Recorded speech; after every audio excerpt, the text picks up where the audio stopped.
Assalamualaikum warahmatullahi wabarakatuh. Nama saya Muhammad Sarigi Fari Muharram dari Prodi Bahasa Mandarin dan Kebudayaan Tiongkok. Ingin menyelesaikan tugas karya tulis ilmiah dan mempresentasikan.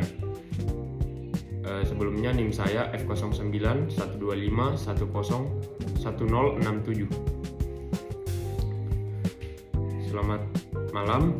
Pada kesempatan ini saya akan mempresentasikan penelitian berjudul Pengaruh Nada terhadap Pemahaman Makna Pembelajar Pemula Bahasa Mandarin. Bahasa Mandarin dikenal sebagai bahasa tonal, yang berarti bahwa tinggi rendahnya suara atau nada menentukan makna suatu kata. Bagi pembelajar pemula, terutama yang berasal dari bahasa ibu non-tonal seperti bahasa Indonesia, penggunaan nada sering menjadi tantangan terbesar.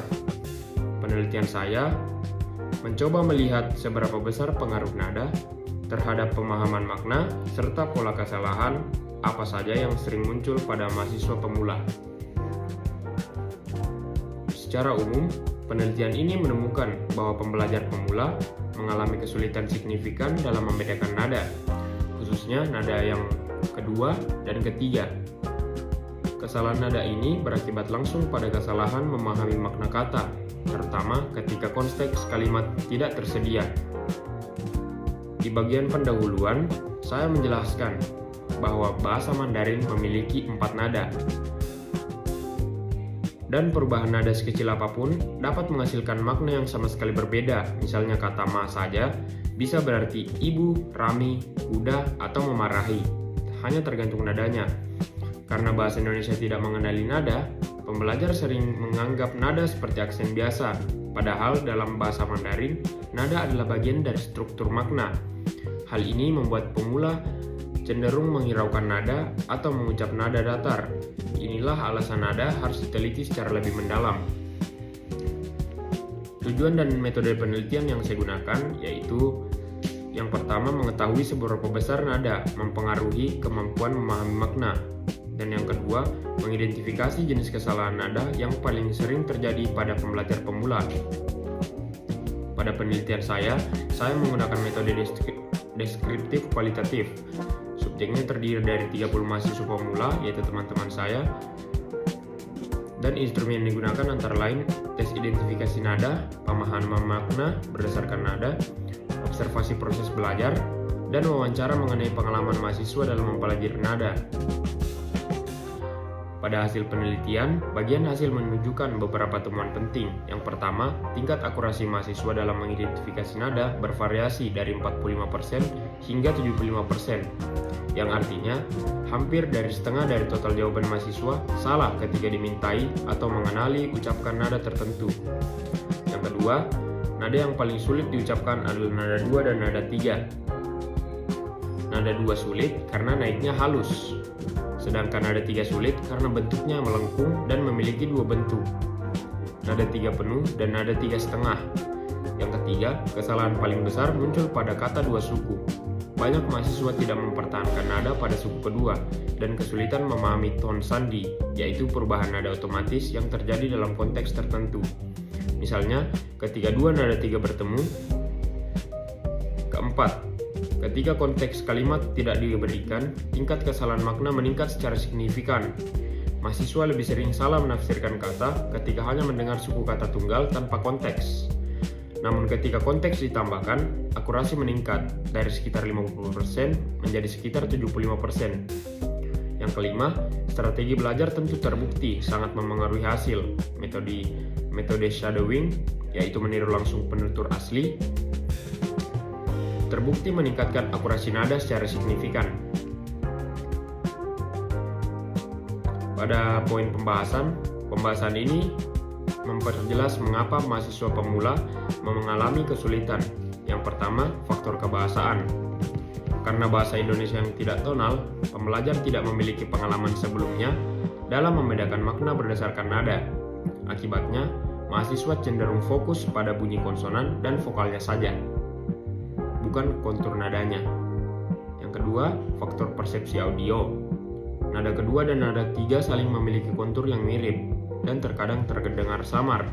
Apalagi jika penuturnya berbicara cepat tanpa latihan intensif, mahasiswa tidak akan mudah untuk menangkap perbedaan makna yang diucapkan. Yang ketiga, faktor produksi suara. Banyak mahasiswa merasa tidak nyaman ketika harus mengucapkan nada yang melengkung atau naik tajam. Mereka khawatir akan terdengar berlebihan atau salah, sehingga nada tidak diucapkan dengan jelas. Yang keempat, faktor tekanan kognitif.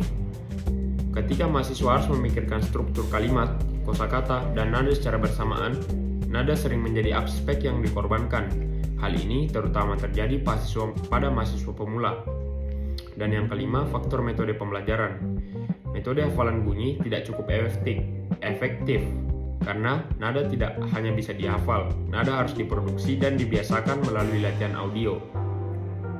Model pembelajaran yang hanya menulis pinin tanpa latihan mendengar dan mengucapkan sama sekali juga tidak efektif.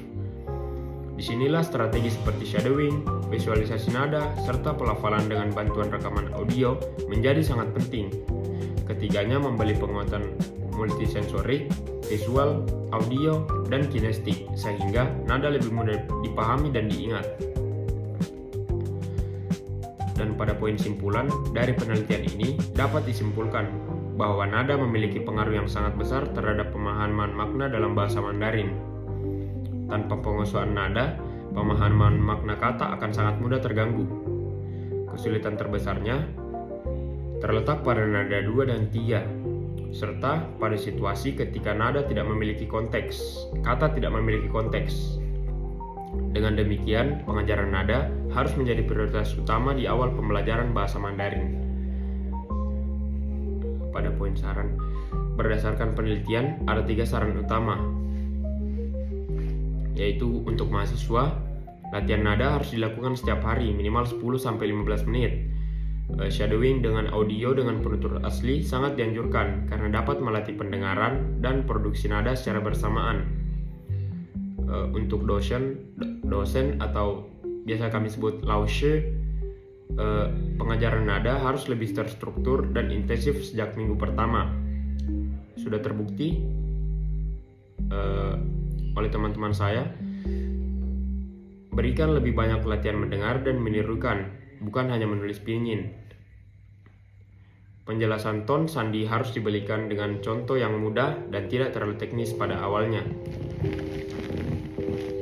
Lalu untuk lembaga atau institusi pendidikan, fasilitas audio harusnya ditingkatkan seperti pada ruangan di FIB yang kualitas suaranya sangat kurang memadai. Sebaiknya ruang kelas sebaiknya didukung dengan speaker yang jernih, akses ke rekaman standar HSK, dan mungkin laboratorium bahasa. Demikian presentasi saya mengenai pengaruh nada terhadap pemahaman makna pada pembelajar pemula bahasa Mandarin. Terima kasih atas perhatiannya.